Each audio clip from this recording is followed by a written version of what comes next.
Na mwanamichezo wa Seba Sport, karibu sana katika michezo ripoti, na mimi ni ripota wako Seba. Nipo hapa kukupa ripoti za kimichezo. Mabingwa mara nyingi wa ligi kuu ya Tanzania bara da Young Africans uso kwa uso leo dhidi ya National Ahli, mchezo wa CAF Champions League katika hatua ya group stage. Lakini katika head to head tunaona timu hizi zimekutana mara 6 na Al Ahly akishinda mara 3, Young Africans akishinda mara 1, huku sare 2.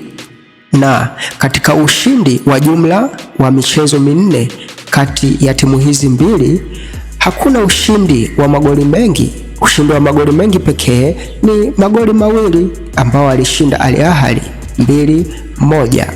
Hakuna ushindi zaidi ya magoli 2. Kwa unagundua kwamba wanapokutana wawili hawa huwa kunakuwa na bato kubwa uwanjani na weledi wa hali ya juu.